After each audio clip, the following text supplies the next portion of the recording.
Olá, eu sou Pedro Dória e esta é mais uma edição do Conversas com o Meio. Meu entrevistado essa semana é Marcelo Brito. Ele é presidente do Conselho da Associação Brasileira do Agronegócio, a ABAG, a mais representativa de todas as entidades ligadas ao agronegócio. Ele é também co-facilitador da coalizão Clima, Floresta, Agricultura. Pois é, o presidente do Conselho da mais representativa associação de agronegócio no Brasil se identifica a si próprio, pessoalmente, como um agroambientalista.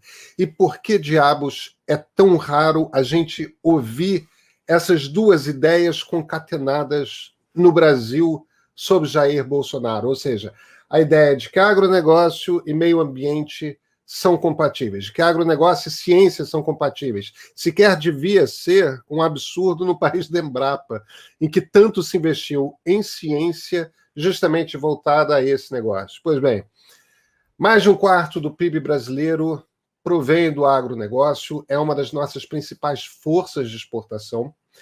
O Brasil não vive sem o agro, e, no entanto, algumas vozes, não muitas, mas algumas vozes do agro que falam, aí sim, incrivelmente alto, vem defendendo uma política ambiental destrutiva inclusive para o próprio agronegócio, e, simultaneamente, vem defendendo um discurso abertamente golpista, de derrubada da democracia, sem se aperceber muito do impacto que isso pode ter para o próprio negócio do agro nos mercados externos. Então, o assunto com o Marcelo é esse. Vem cá, Sérgio Reis, essa turma da soja, de onde que eles vêm? O que eles são? Quão representativos eles são do setor? É compatível? Qual o nível de compatibilidade? O Código Florestal, que tal ele para o setor? Quais são as perspectivas para o futuro? Com vocês, Marcelo Brito, presidente do Conselho da Associação Brasileira do Agro.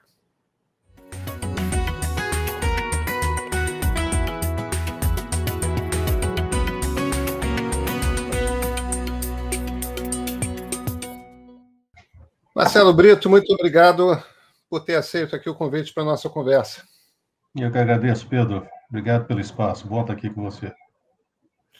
Marcelo, deixa eu começar.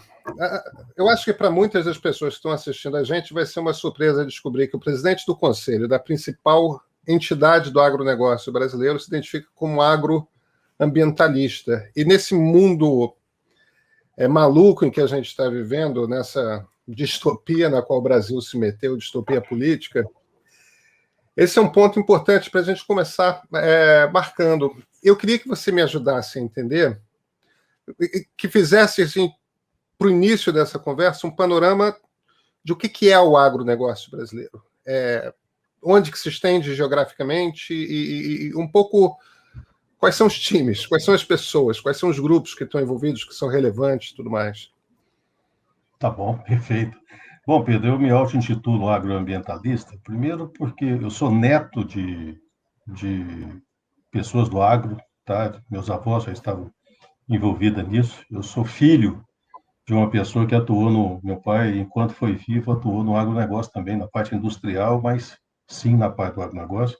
Eu, na minha carreira profissional, nos meus 35 anos de formatura, eu sempre trabalhei no agronegócio, e durante esse período, no trabalho aqui no Brasil, nos mais de 45 países no mundo que eu tive acompanhando esse processo, eu entendi que não existe agronegócio sem meio ambiente. Então, é por isso que eu me considero um agroambientalista, que para ter sucesso no um, eu preciso carrear o outro junto. E isso é importante para as pessoas entenderem, primeiro, que aqui no Brasil, eu não conheço nenhum outro país no mundo onde esse conceito, essa simples palavrinha agro, significa tanta coisa. E significa para o bem e para o mal. Quando alguém quer achincalhar, fala o agro, e quando alguém quer falar bem, fala o agro. Tá? Agora, como é que é a caracterização do agronegócio brasileiro? Tá? Bom, são quase 6 milhões de propriedades rurais no Brasil. E aí eu estou falando de todos os tamanhos. Tá? 70% dessas propriedades rurais têm entre 1 e 50 hectares, que são considerados pequenos produtores. Então, 70% da produção brasileira é feita por pequenos produtores. Mais de 50% de toda a comercialização, ou seja, de todo o trading do agronegócio brasileiro, passa por cooperativas. Isso é um número que as pessoas não sabem. Ou seja, mais da metade de tudo que é comercializado, vendido, transacionado, passa na mão de uma cooperativa. E existem distâncias planetárias entre setores e produtos. Então, vou te dar um número que você vai ficar assustado, tá? 71% do valor bruto da produção do agronegócio brasileiro pertence a 2% dessas propriedades que eu te falei. 71% pertence a 2%. Então, assim, nós temos o que eu chamo do topo da pirâmide, que são aí 10 ou 15 produtos que o Brasil está entre os 3 ou 4 primeiros produtores e exportadores ou exportadores do mundo. Então, esse é o topo da pirâmide. E debaixo disso, você tem uma infinidade de outros produtos, onde às vezes nós somos até grandes produtores, como no caso de frutas, por exemplo. Mas no espaço internacional nós somos rigorosamente nada. Nós exportamos 2% das frutas. O Peru exporta mais fruta que a gente, o Chile. Então, você tem todo tipo de gente inserido nisso que você chama de agro. Gente pequena, gente média, gente grande e gente gigante. Gente com acesso à tecnologia, com acesso à informação, com acesso à disrupção, e gente sem acesso nenhum. Mais de 50% das propriedades não adubam as suas plantações, quase 60% não tem tratores. Ou seja, você tem, tal qual na situação socioeconômica brasileira, um fosso que separa um lado e o outro disso que a gente chama de agronegócio nacional. Existe uma confusão natural que surge quando um Sérgio Reis, que é um cantor conhecido, já era muito conhecido quando eu nasci, isso não faz pouco tempo, é uma entidade brasileira, já era sertanejo antes de sertanejo ser pop. Quando um Sérgio Reis aparece dizendo que representa os fazendeiros da soja, os produtores da soja. Soja hoje é quase sinônimo de agro, né? A maior exportação brasileira, tudo mais, quer dizer. Aí faz um discurso golpista conclamando a invasão do Supremo para arrancar de lá 11 ministros do Supremo, quando diz que vai dar ordens ao presidente do Congresso Nacional, Rodrigo Pacheco. Isso só reforça um estereótipo de, olha, não é que o agro seja bolsonarista, é que o agro é golpista. Eu sei que imediatamente depois, um bando de gente gigante, o Bairro Maggi é um deles, do negócio da soja, imediatamente, ei, a gente não tem nada a ver com isso. Os produtores de soja não estão, assim como os caminhoneiros se viraram e falaram, não temos nada a ver com isso, tudo mais. Agora, o próprio presidente Jair Bolsonaro trabalha com essa busca de tentar forçar parecer que o agro é, por natureza, bolsonarista. O agro não é, por natureza, bolsonarista. Há empresários do agro que são, há empresários do agro que não são. Mas a imagem fica essa. Como que a indústria lida com isso? Pedro, nós estamos vivendo uma época, não só no Brasil, mas em vários outros países também, onde esse espaço midiático tem sido ocupado por personalidades completamente disfuncionais. Então, eu julgo como uma disfuncionalidade tremenda quando alguém como o Sérgio Reis, ou qualquer outro líder do agro, ou qualquer outro líder político, vem a público e fala assim, eu estou falando por setor A, B ou C. A partir daquele momento que o Sérgio Reis fez aquele infeliz discurso dentro da sede da maior associação do agronegócio brasileiro, soja é mais de 50% das exportações, dos 6 milhões de proprietários de terra que eu te falei, 250 mil são de soja. Tá? Então, quando você vê isso, a tendência é você achar, sim, esse é um setor que abraça fortemente esse modelo de política. Mas isso não é verdade. Isso não é verdade. Essa é uma minoria frente a uma enorme maioria. Mas deixa eu te fazer um ponto aqui para a gente poder entender que é importante. Tá? Se a gente pegar o governo petista, por exemplo, durante os 16 anos que eles estiveram no Brasil, foi um governo onde os industriais e o setor de serviço se aproximou muito e teve, durante esse período, benesses monstruosas, né? Dinheiro a juros subsidiado, a juro negativo, campeões nacionais, etc, etc. Nesse mesmo período, foi a época que o agronegócio mais apanhou, eu acho que na história brasileira. Tá? O setor sucroalcooleiro, que é o segundo maior do Brasil em termos de agro, foi praticamente destruído, quase saiu em estado falimentar. Tá? As questões de invasão de terra seríssimas, a maioria dos governos estaduais não acatavam as demandas, as medidas judiciais, as ordens judiciais de reintegração de posse, ou seja, foi um setor que sofreu muito. Tá? Quando veio essa eleição, inteligentemente, o presidente trouxe essa turma para o lado dele. Então, você vê hoje a indústria sofrendo uma barbaridade, o serviço sofrendo uma barbaridade, porque é um governo disfuncional, sob o ponto de vista econômico, mas ele dá um ar de proteção para esse setor. Mas, na verdade, quem vive o dia a dia, que entende de tendências de mercado, de acesso ao mercado, de relações internacionais, de comércio internacional, sabe que essa pseudo-proteção que esse governo diz a esse setor, na verdade, é uma falácia, porque simplesmente eles estão destruindo o nosso setor. Porque ao destruir as relações internacionais e colocar o Brasil como um par internacional, nos afeta. Aí você pode dizer, pô, mas eu estou exportando para caramba agora. A destruição de uma marca e a destruição de um acesso a um país não se dá de um dia para o outro. Você vende safra com 1, 2 anos de antecipação, mas você começa a desgastar e, aos poucos, comendo o valor intrínseco que a marca daquele país representa sobre o seu produto.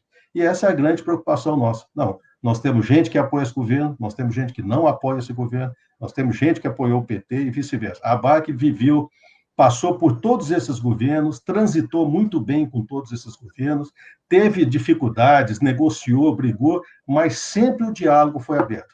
Nesse caso, por exemplo, como nós não somos 100% alinhados, então o diálogo fica muito difícil em algumas fontes.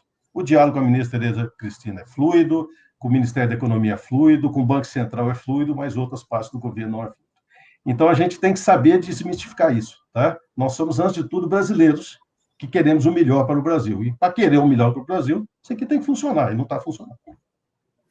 Marcelo, vamos falar um pouco da coisa ambiental, que é outro dos estereótipos que são importantes aí. E você falou da questão da marca Brasil, que afeta todos nós, evidentemente, mas antes de entrar no lá fora, eu queria falar do aqui dentro.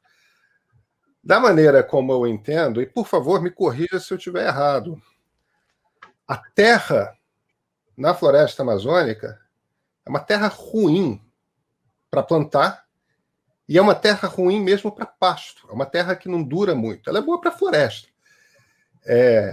Se isso está correto, se isso é uma premissa cientificamente correta, que agro é esse que acha bom negócio o processo de desmatamento para ocupação de terras? Tá. Bom, vamos lá. Em primeiro lugar, sob o ponto de vista científico, técnico, não existe mais terra boa ou terra ruim, porque você faz as devidas correções, né? Visto Israel, que produz bastante alimento no deserto, Arábia Saudita e tantos outros países. Chile é um exemplo, né? Que em terras completamente, que não chove nem um dia por ano, em terra ruim ele consegue fazer boas produções. Então, sob esse ponto de vista, tem esse esclarecimento.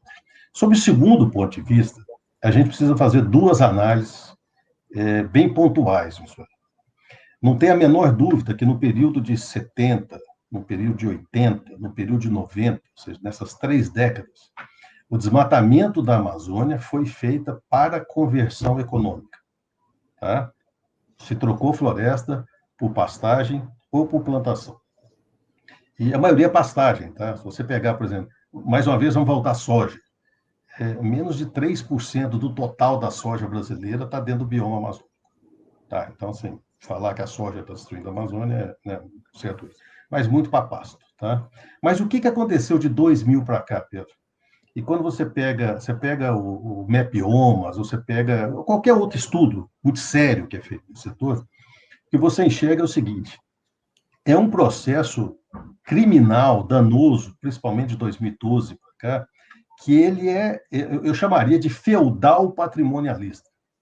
Eu chamo de feudal porque é um negócio da época dos feudos, você ainda ter isso. E patrimonialista é porque, na esperança de transformar algo que não vale nada em seu, você usa essas práticas. Então, o que nós vemos na Amazônia hoje é grilagem de terra, até não gosto de usar grilagem, é roubo de terra, então você tem roubo de terra. Aí, para você dar algum ar de legalidade, você mete um pasto ali em cima, bom, você grila a terra, você desmata a terra, você queima o que está em cima, e você joga semente de capim, para nascer alguma coisa lá dentro. Bom, isso virou pasto, por isso que o Brasil tem 170 milhões de pasto e 0,8 cabeça de boi por hectare, ou seja, coisa mais ineficiente que existe no mundo. Tá? E aí, o que acontece? Aí ele espera a boa vontade do legislativo em criar leis de anistia. E aí tem todo tipo de coisa nessas leis de anistia. Nos últimos 10 anos, em apenas 10 anos, nós estamos discutindo agora a terceira lei de regularização fundiária. Bom, não pode ser lógico em qualquer país organizado do mundo que você tem que discutir o mesmo assunto 3 vezes durante uma década. E primeiro, você quer mudar o marco temporal para isso. Então, ou seja, o que você está fazendo você está pegando terra que foi roubada e está dando para alguém. Ou mesmo para você falar que você está dando terra roubada, você fala assim, não, eu vou criar um processo que quando a pessoa não conseguir comprovar a propriedade da terra, o governo licita. Mas quem está naquele lugar tem o direito prioritário de compra. A mesma coisa do cara roubar um carro, você prende o carro, mas aí você licita e o cara que roubou tem o direito preferencial. Então, isso é absurdo. Então, assim, o que a gente vê na Amazônia hoje são políticas construídas dentro da Amazônia. Isso é que é o detalhe, Pedro. Sabe por quê? O pessoal olha para Brasília e fala assim, Brasília cria políticas errôneas em relação à Amazônia. Não, Brasília ratifica as políticas. As políticas são preparadas dentro da Amazônia, pelos congressistas da Amazônia, pelos parlamentares da Amazônia, pela elite econômica da Amazônia. E esse pessoal que formata essas leis e leva pronta para Brasília. Então, quando você fala do apoio do agro a esse modelo antiambiental que existe no Brasil, o maior apoio que ele tem é dentro da elite amazônica. E a maior repulsa que ele tem é dentro da elite do agronegócio em qualquer outro lugar do Brasil, porque está vendo que é um tiro no pé que está sendo dado. Tá? Então, assim, você olhar para a Amazônia e falar que você vai destruir uma floresta para colocar plantação no lugar hoje, é uma coisa tão absurda, e principalmente quando você pensa assim, olha, tem 80 milhões de hectares da Amazônia que já foram desmatados. Desses, 22 estão sendo recuperados naturalmente. Olha só que absurdo. Você desmatou ilegalmente, alguém pegou aquela madeira que estava lá ilegalmente, alguém queimou ilegalmente e depois falou, pô, essa terra não vale nada, não serve para nada. E está deixando lá. Está deixando lá. E aí você tem outros 170 milhões de hectares de pasto, que é a área que tem mais dado área para agricultura, e tem 70 milhões de agricultura. Resumindo, você pode quase quadruplicar a área plantada do Brasil sem precisar desmatar. Então, o desmatamento hoje, como a imprensa tem mostrado em várias matérias, até no final de semana agora saiu algumas bem pesadas, colocando o PCC dentro de terra indígena, colocando o PCC dentro de garimpo, ou seja, criminalidade do mais alto nível, criminalidade internacional, fazendo uso das riquezas da Amazônia para lavagem de dinheiro. Mas me explica, então, a aparente falta de reação do setor. Porque aí vamos para o mundo lá fora. Esse é um setor cujo grosso do PIB, o grosso do faturamento está em exportação. E é bom para o Brasil que isso exista, porque boa parte da nossa balança comercial depende disso. A gente tem alguns parceiros que são parceiros complexos, e, no entanto, são grandes clientes do agronegócio brasileiro. Um é a China, outro é a União Europeia. Ambos precisam da produção agropecuária brasileira. Agora, a França, por exemplo, tem lá aquelas políticas todas de proteção dos seus agricultores que fazem o queijo não sei das quantas, com as mesmas técnicas há 400, 500, 600, 700 mil anos, tudo mais, tal. E eles precisam negociar dentro da União Europeia a manutenção desses subsídios. Só que aí o Brasil chega competitivo pra cacete. Existe presente maior para o governo francês do que a gente detonar com a Amazônia? Isso é desculpa perfeita para eles não precisarem. Não, nosso problema com o Brasil é que eles, num ambiente de proteção ambiental, que é um ambiente que vai predominar no século XXI, por motivos óbvios, o clima está virando de cabeça para baixo, eles têm a desculpa perfeita. Isso é terrível para o setor do agronegócio. E a gente ouve muito pouca gente berrando. Olha, na verdade, tem muita gente berrando. E deixa eu te explicar por quê, para você entender. Primeira coisa, vamos desmistificar um negócio que eu tenho pavor.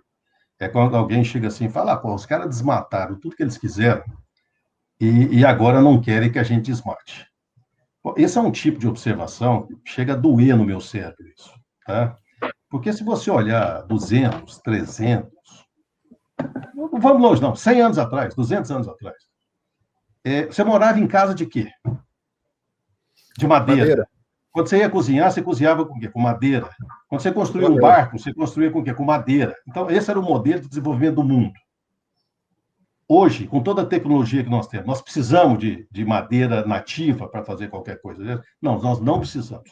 Os modelos de desenvolvimento que mostram emissões, mitigações e etc., a gente precisa fazer esse modelo de desenvolvimento? Não, nós não precisamos. Então, a primeira coisa é essa, por favor. Vamos colocar a inteligência no lugar da inteligência. A gente pode usar o argumento que você quiser, mas vamos colocar a inteligência nisso. Segundo ponto. Por que a Europa grita, mas continua comprando os produtos brasileiros? A gente continua exportando. Sabe por quê? Porque o pessoal que está comprando os produtos brasileiros está comprando de empresas muito sérias que demonstram o seu rastreamento. Então, o suco laranja brasileiro, que 70% é vendido na Europa, ele é todo rastreado. O farelo de soja, que tem a Europa como nosso principal mercado, ele é todo rastreado. As tradings que fazem essa venda, eles têm a rastreabilidade. Quando você conversa com uma empresa chinesa, que eu não quero citar o nome de ninguém aqui, mas que é o maior importador de soja do Brasil, talvez tenha hoje um dos maiores processos de rastreabilidade. Tá? Então, ou seja, esse processo ele acontece. Tem furos na rastreabilidade? É lógico que tem furo. Em qualquer processo de rastreabilidade do mundo, tem furo por um único ponto desse processo de blockchain, que chama ser humano. Talvez o dia que a gente excluir 100% do ser humano de uma cadeia de valor, a gente possa fazer um blockchain completo sem nenhum problema, mas nós ainda temos isso. Então, assim, a grande produção exportada do Brasil, ou vamos dizer, a produção exportada do Brasil, ela é, em sua vasta maioria, eu diria acima de 99%, muito bem rastreada. E o comprador sabe disso. Tem uma empresa europeia que talvez seja hoje a mais detratora do Brasil, que ela sofre, ela não aguenta a pressão de ONG, então ela sempre está nas coisas contra o Brasil. É interessante que ela lidera, por exemplo, um processo contra a carne, mas ela não compra carne brasileira. Mas ela empresta seu nome para fazer ponte a esse tipo de coisa. Tá? O problema nosso, Pedro, é o que fazer com a parte que está aqui dentro, que o consumidor brasileiro não acompanha. Então, se você tirar, por exemplo, toda a carne exportada e mais a carne vendida nos grandes supermercados brasileiros, você sobra um mercado monstruoso, que talvez seja 70%, 65%, 70% do mercado total de carne, que ninguém existe rastreabilidade de nada. Então, como é que está esse processo? Esse é o processo que nós precisamos evoluir nisso. Tá? Então, assim, o Brasil ele vai continuar sendo um grande player. Agora, eu brincava num webinar semana passada e perguntava ao professor Emílio Larroviere, que talvez é um dos grandes estudiosos nisso aí, né? Ele apresentou lá o plano de neutralidade climática do Brasil para 2050. Eu falei, professor, não dá para a gente fazer isso antes? Não, Marcelo, não dá, porque tem uma questão de poupança nacional e outras coisas. Mas quando a gente olha o agronegócio, apesar de gente do nível do Assad dizer que para 2030 é impossível, eu continuo achando que se a gente conseguir diminuir muito o problema do desmatamento, a gente tem não só o agro mais sustentável do mundo, como um agrobalanço positivo em termos de carbono. Então, veja que isso deveria ser uma estratégia internacional do Brasil e todos do agronegócio deveriam estar de mão dada cercando todo e qualquer desmatamento ilegal nesse país. Não é possível, gente, que em 2021 a gente tenha que enfrentar algo que joga contrário aos interesses de um setor que responde por 26% do PIB. Então, Pedro, insanidade, eu não posso dizer outra coisa, é insanidade. Nós não precisamos disso.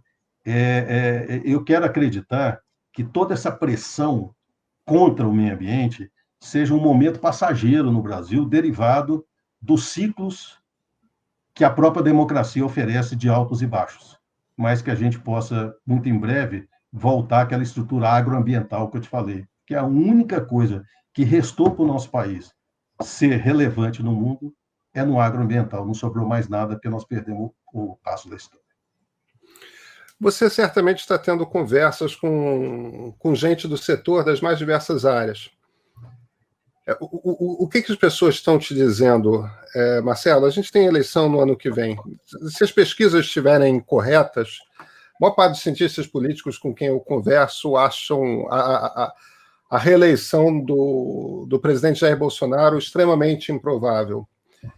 É claro que, nesse momento, o candidato favorito ao retorno é o Lula, mas isso pode vir a mudar, principalmente se o Bolsonaro se enfraquece muito e algum outro candidato se fortaleça ou no centro ou na direita. O que as pessoas estão dizendo? Você sente que existe alguma preocupação de recuperação da imagem do setor? Você acha que isso não é uma questão? Existe um desejo do setor de vamos botar um pé no acelerador da regulamentação mesmo do negócio, para que ele se torne um negócio mais verde, porque isso é interessante economicamente para o setor. Não só porque o planeta precisa, mas é interessante economicamente. Essa conscientização já está estabelecida ou ainda existe uma disputa a respeito dela? Não, eu diria que ela está bem acelerada. Ela está bem acelerada, sabe por quê, Pedro? Como eu te falei, é um período muito longo, tá, de problemas que nós tivemos. Por exemplo, essa possibilidade que você colocou entre Lula e Bolsonaro, isso não nos assusta, não. Isso simplesmente nos amedronta, assim, de ajoelhar no milho para chorar. Porque não é possível, gente. Assim, são duas coisas que afrontam a inteligência, você pensar na volta de Lula depois do que foi proporcionado no Brasil. Eu não estou falando sobre julgamento deles, não me interessa. Eu estou dizendo sobre um processo que, no mínimo, foi de omissão e que trouxe prejuízos irreparáveis ao Brasil. Irreparáveis ao Brasil. Da mesma forma que o governo atual provoca em alguns setores malefícios irreparáveis ao Brasil. Então, o nosso setor, e a gente tem conversado com muita gente, o que a gente sonha aqui é que tenha uma possibilidade que a gente saia desse embate improdutivo, desse embate horroroso. Olha, desde 2002 que nós estamos nós contra eles e o Brasil não avança. Nós estamos dando ré. Nós temos uma população sofrida, 18 milhões de pessoas vivendo abaixo da linha de pobreza, 60 milhões de pessoas em segurança alimentar, 15 milhões de pessoas desempregadas, e nós estamos discutindo nós contra eles, esquerda contra direita. Quando eu fui presidente do DCE na minha época de faculdade, eu era o direitista assumindo o DCE. Hoje, na presidência da BAG, eu sou o comunista do agronegócio. Que coisa horrorosa! As pessoas não sabem nem do que falam. E o setor está muito junto disso, acordou para isso. A gente sabe que isso tem que ser mudado, isso tem que ser transformado. Agora, Pedro, uma coisa a gente tem em mente também. Nós podemos fazer o que a gente quiser, a gente pode aplicar a maior tecnologia do mundo na produção agropecuária brasileira. Se a gente não acabar com o desmatamento da Amazônia, não adianta nada. A Isabela Teixeira nunca foi tão feliz, e olha que eu gosto muito dela, grande amiga, e ela já foi feliz num monte de coisa que falou, mas nunca foi tão feliz quando cunhou a frase: a Amazônia coloca o Brasil no mundo e a Amazônia tira o Brasil do mundo. E, nesse momento, a Amazônia virou maior do que o Brasil e está nos tirando do mundo. Então, assim, eu acho que o setor já enxergou isso. E sabe como é que enxergou, Pedro? É quando alguns chegam para você e falam assim: poxa, Marcelo, eu estou chateado com isso, cara, porque eu perdi um mercado ali. Caramba, mas eu produzo tudo aqui no Centro-Sul, eu não tenho nada na Amazônia. E estou sendo penalizado por não estar na Amazônia. E a resposta que eu dou é sempre o seguinte: quando você compra um produto americano, você sabe se é produzido em Iowa, no Oregon ou na Califórnia? Quando você compra um produto chinês, você sabe se é produzido em Xangai, em Guangzhou ou em Beijing? Não, você compra um produto made in algum país. E essa é a parte da Amazônia que está tirando o made in Brasil. Tá? Então, assim, tem um produto que eu também não vou citar, não quero pôr nomes aqui no meio, mas, assim, eles não perderam o mercado, eles trocaram o mercado. Eles tinham um mercado forte na Europa, perderam, mas recuperaram esse mercado em Bangladesh.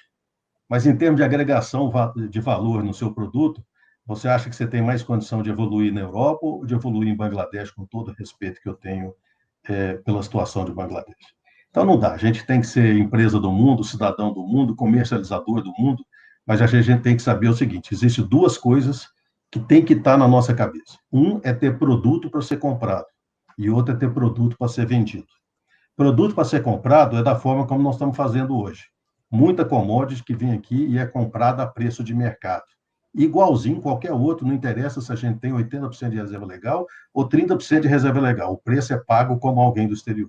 O produto vendido é aquele que tem agregador de valor, que agrega o carbono da reserva legal, que agrega a biodiversidade do carbono da reserva legal, e te garanto, tem um monte de gente no Brasil ganhando muito dinheiro em cima dessa conta ESG, que, como eu repito várias vezes, para mim, ESG nada mais é do que o início da pacificação de um capitalismo selvagem que vem crescer acima de tudo e de todos. E desenvolvimento não se faz por essa forma.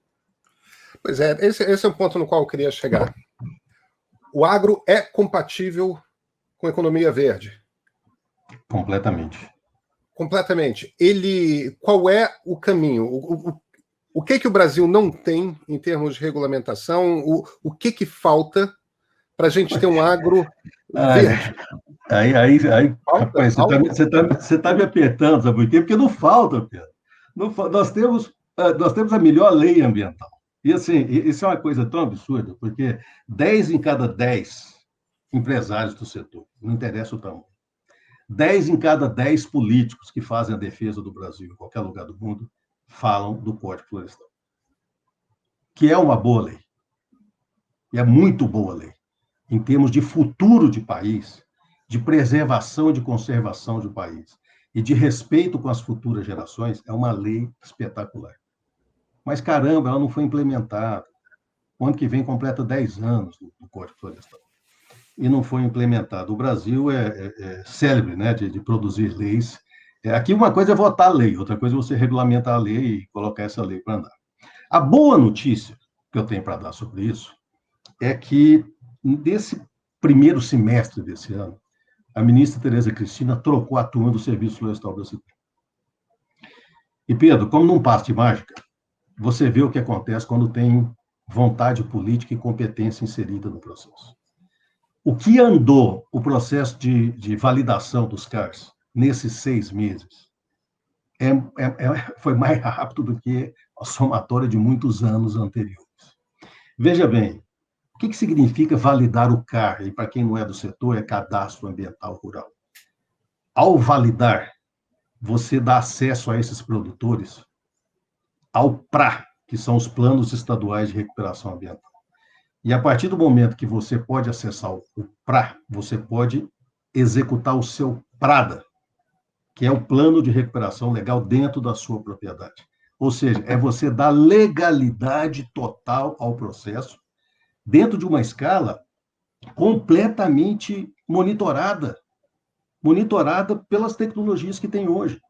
Então, uns dizem que o CAR foi o maior trabalho escravo da história do Brasil, e eu digo que o CAR foi uma das coisas mais inteligentes que já se desenvolveu nesse país. Pedro, não interessa o que os outros países fizeram no passado. O que interessa é o que o nosso país vai oferecer para a grande classe média consumidora do mundo daqui a 10, 15, 20 anos, e daqui a 10 anos, 60% dessa classe média vai estar na Ásia. Hoje cedo eu ainda estudava, com uma aula que eu vou dar, comportamento de consumidor na Ásia.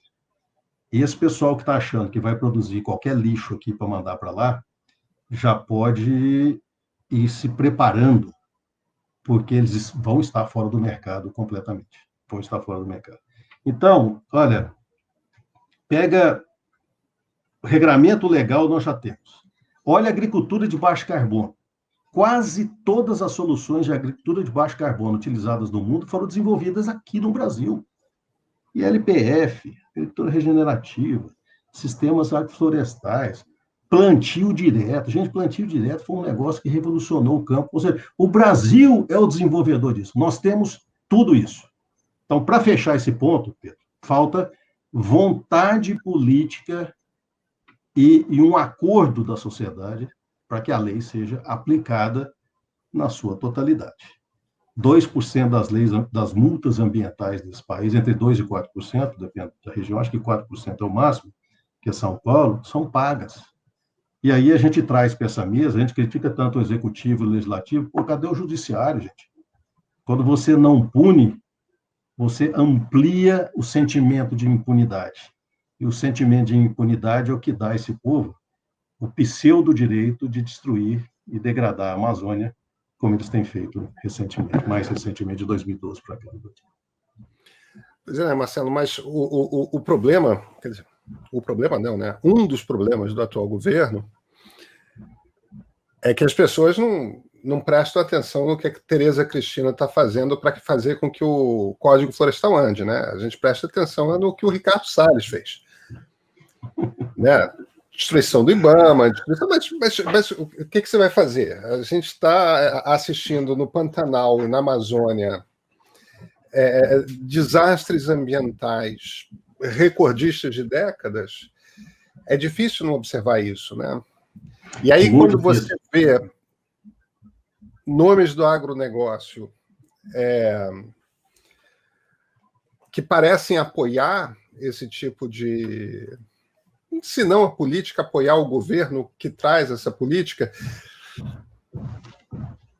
Eu não estou tentando te botar num contra-parede, não, porque eu sei que você não está ali daquele lado, mas me parece que falta nitidamente uma organização maior do setor não ogro do agro para falar com uma voz alta, para fazer uma campanha, para dizer, olha, a gente não está ali. Por que não está?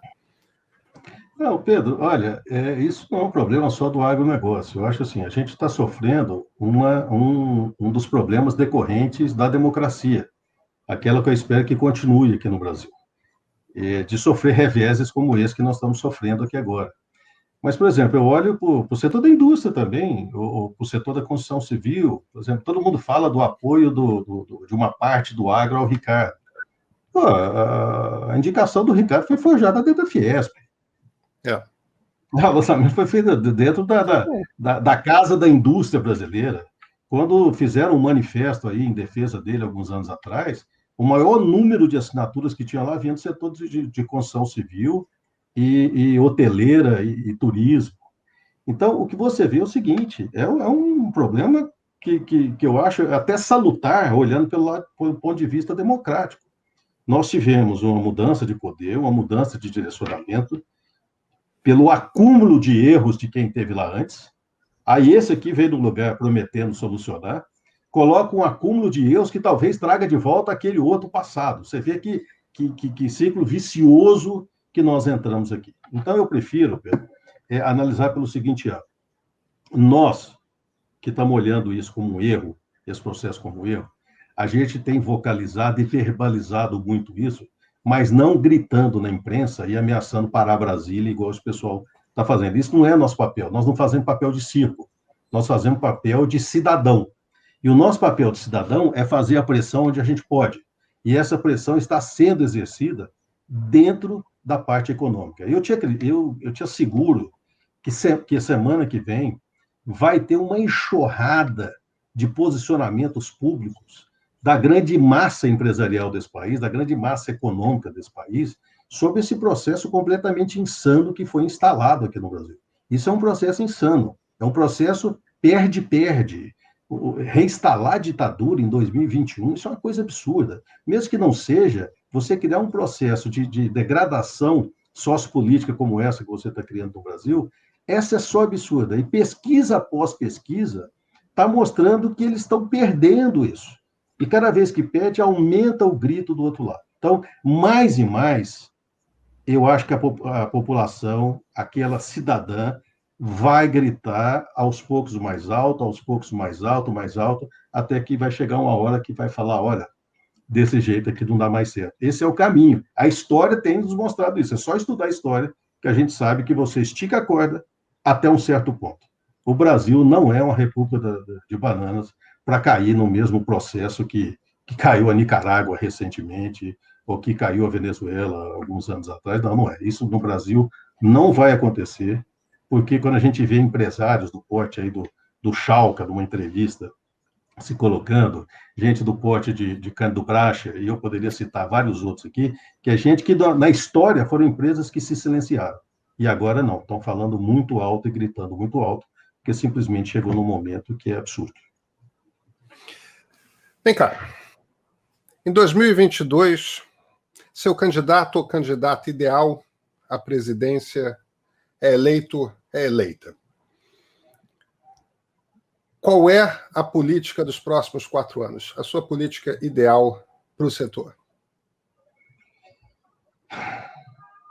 O agro cresce sozinho, organicamente. Tá? Organicamente. A política nossa seria uma política de consolidação do Código Florestal as fast as possible, ou seja, o mais rápido possível. Nós temos que fazer a consolidação do Código Florestal, porque essa consolidação organiza o uso do solo no Brasil. E a gente precisa dessa organização. Para organizar o uso do solo no Brasil, a gente precisa ter tudo isso mapeado e ter tudo isso à mão. A gente precisa que as diversas ferramentas que foram colocadas em prática recentemente, dou exemplo aqui do Sirene Jude, do Conselho Nacional de Justiça, só em 2021 foi colocado isso, ou seja, um acompanhamento mais célere da justiça nessas... Essas ferramentas, o MAPA colocou outra, que é o Observatório do Agronegócio, então vários colocaram plataformas. Essas plataformas precisam se unir. Não faltam dados no Brasil, não faltam recursos no Brasil, falta o quê? Inteligência de gestão, ou seja, falta governança para você linkar esses dados. Pedro, o que mais atrapalha o desenvolvimento do Brasil hoje é a falta de governança pública. E quando a gente olha essa política de ESG, e todo mundo olha para o ambiental e para o social, e vai desenvolvendo ações ambientais e sociais, chega num ponto que ele bate no muro e fala, opa, peraí, minha governança não está permitindo que eu ande mais.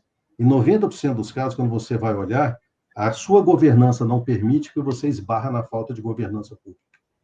Então, esse é o ponto, o investimento maciço do próximo governo na consolidação das leis brasileiras e na melhoria da governança pública. Tendo isso em mãos, Brasil no mercado internacional, com carimbo de Amazônia preservada, meu amigo, aí a gente não fala de problema, a gente só fala de oportunidades.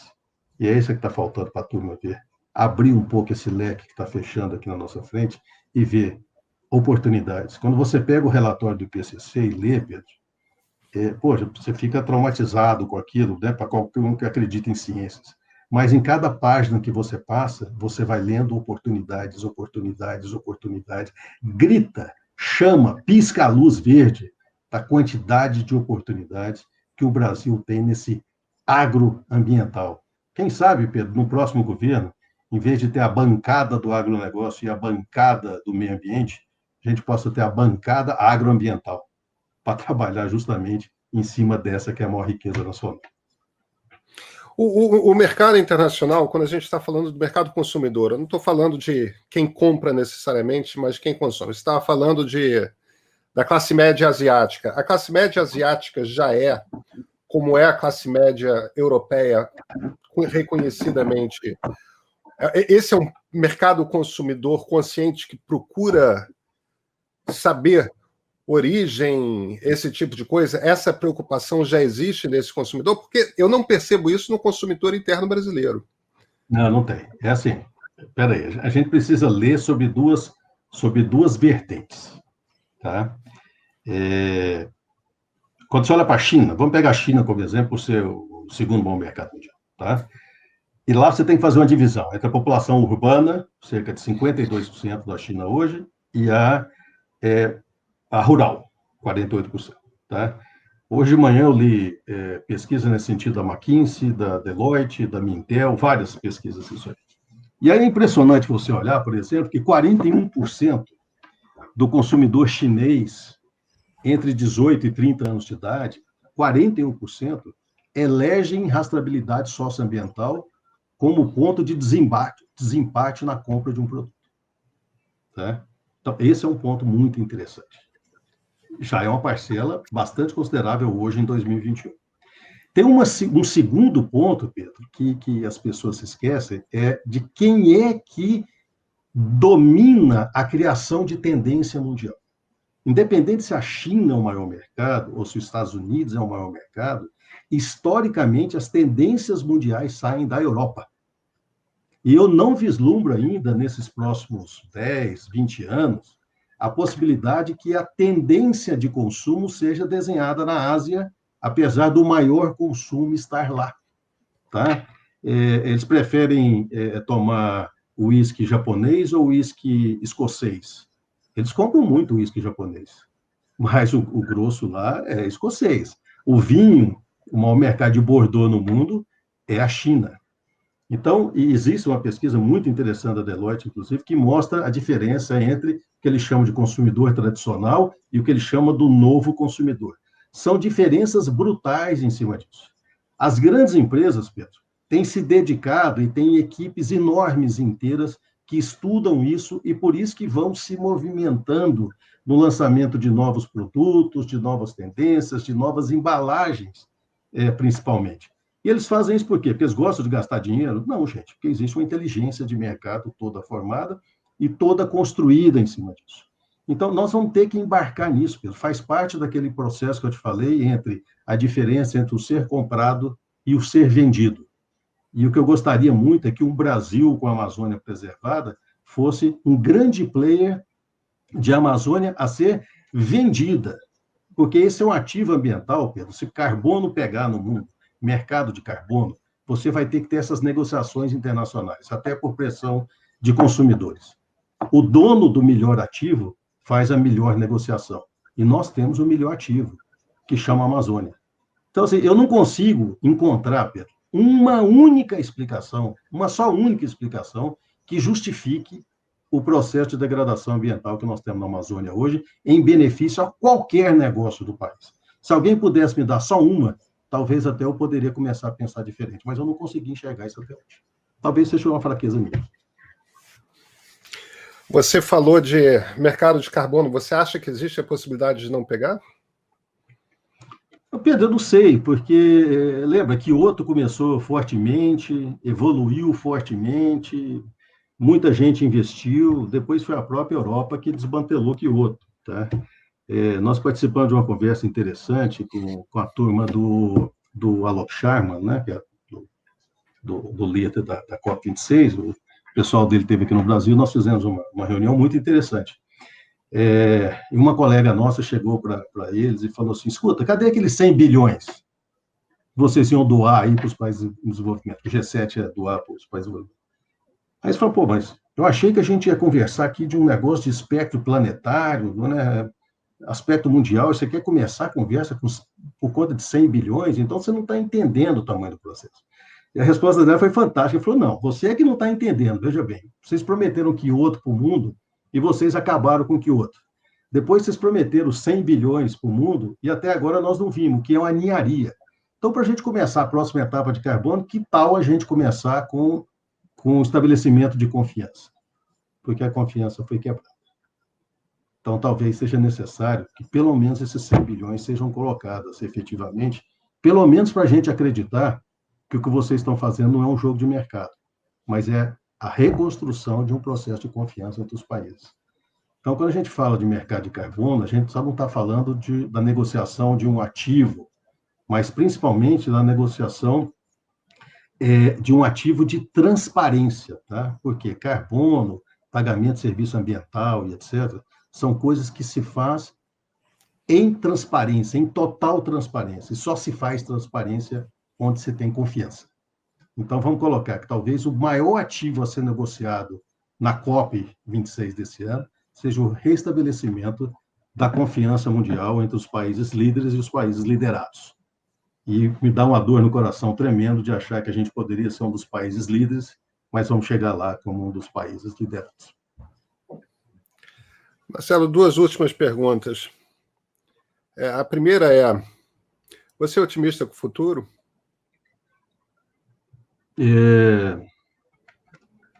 precisa repetir Ariano Suassuna ou a gente pode ir simples mesmo, tá? Otimista realista, tá? Otimista realista. A minha geração, na minha geração, há vergonha nesse país, porque nós estamos deixando, eu acho que pela primeira vez na história, nós estamos deixando um país pior para a geração seguinte. Mas em termos de mundo, viu, Pedro, eu sou muito otimista, tá? Porque a geração que vem depois da gente, em termos socioambiental, em termos comportamental, eu acho que eles são mais evoluídos do que a gente. Pelo menos eu meço aqui pelas minhas filhas e pela turma delas e pelas inúmeras viagens que eu fiz na minha vida para todo lado. Então, assim, eu sou otimista. E essa é uma turma que não está começando do zero. Eles estão começando com um estoque de capital de 60 trilhões de dólares, que essa nossa geração destrutiva está deixando para eles. E está deixando algo que nós não recebemos da nossa, que é uma capacidade tecnológica, uma capacidade digital, uma capacidade de comunicação monstruosa. Eu conversava com o Tasso semana passada e o Tasso me dava a noção dele de smart grid. E quando ele falou para mim de smart grid internacional, eu falei, Tasso, vamos conversar um pouco. Mandei mensagem para ele, falei, cara, E quando ele me deu o conceito dele, que eu abracei isso, e me coloquei assim, eu não sei se eu vou ver esse futuro, mas você já imaginou eu estando aqui no Brasil e produzindo energia e vendendo para a Etiópia, ou vendendo para a China? Por que não é possível? Não tem cabos de comunicação que ligam esse mundo inteiro? Singapura está fazendo uma ligação do grid de energia deles com a Austrália. Então, ou seja, isso já é realidade, gente. Então, assim, o mundo que vem para frente, eu acredito, viu, Pedro, que eu sou muito realista com ele, muito otimista, e a única pena que eu tenho é que eles vão ter que trabalhar muito, porque nós agora já estamos pedindo emprestado do futuro. Quem vai ter que pagar esse empréstimo vai ser eles, em termos de planeta. E a última pergunta é a seguinte: você me falou e costuma falar que a maioria do agro está em silêncio. Talvez comece a falar mais, mas é uma maioria silenciosa e a gente acaba ouvindo poucas vozes que são minoritárias, mas que falam muito alto. E eu sou capaz de acreditar nisso. Eu tenho a impressão, todas as conversas, tudo mais, que é isso mesmo. Mas se você me permite usar o apelido corrente, dizendo que há o agrobusiness e há o ogrobusiness, qual o tamanho desse agrobusiness dentro desse mundo agro, Marcelo? Eu tenho motivos para ter medo dessa turma? Eu apostaria que ele representa 30% do agronegócio brasileiro. Agora, não esqueçamos de um alerta que o Pécio Arida fez numa entrevista há um tempo atrás, dizendo o seguinte: não esqueçamos o poder de destruição que o governo tem sobre as empresas brasileiras. E quando você é líder de uma empresa, presidente, CEO, o que quer que seja, você tem um dever e uma obrigação fiduciária com a empresa, com seus funcionários, com seus stakeholders, com seus acionistas, seus shareholders. E num país com tamanho poder de inserção governamental sobre a sua empresa, ao ponto de tirar sua licença de funcionamento, ou de bloquear seu progresso, ou de te atrapalhar mesmo, talvez realmente é muito difícil.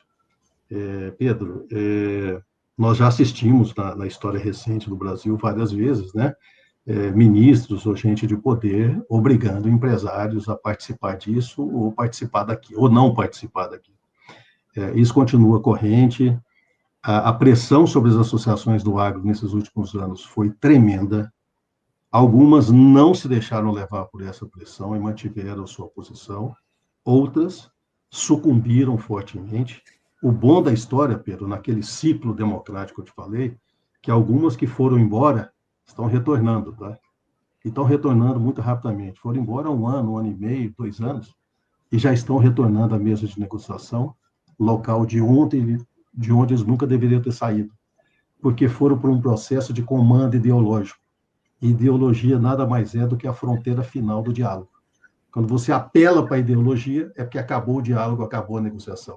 E dali para frente, quando você se enxerga sozinho na mata, você fala, caramba, eu abandonei um monte de gente que a gente estava trabalhando junto, enfrentando as dificuldades junto, e vim ficar sozinho nessa mata ideológica. Não, eu preciso voltar a sentar e conversar novamente. 70% desse agro não faz parte desse processo, pode ter suas restrições políticas a esse ou aquele, mas é a turma, viu, Pedro, que acorda às 5 horas da manhã para trabalhar. Dos 26% do agro brasileiro, que representa o PIB, 9% é produzido dentro da porteira, que é essa turma aí da agricultura. O restante, gente, expande nesse Brasil em tudo que é logística, caminhão, armazenagem fria, armazenagem por calor, pesquisa, desenvolvimento, processamento, indústria final. 58% de tudo que o agronegócio produz no Brasil é processado pela indústria nacional e vira alimento, produtos, fibras, roupas, biocombustível, escambau, dentro da casa dos brasileiros. Então, assim, condenar todo um setor desse, porque tem uns que fazem a prática errado, é muito errado. Da mesma forma, condenar qualquer outro setor da sociedade, porque tem aquele elozinho que eu te falei, que é o elo mais fraco da corrente, que chama-se ser humano. O dia que o ser humano se transformar, nem precisa mais de certificação ambiental ou qualquer outra certificação, você passa a confiar no ser humano e aí vai estar tudo bem.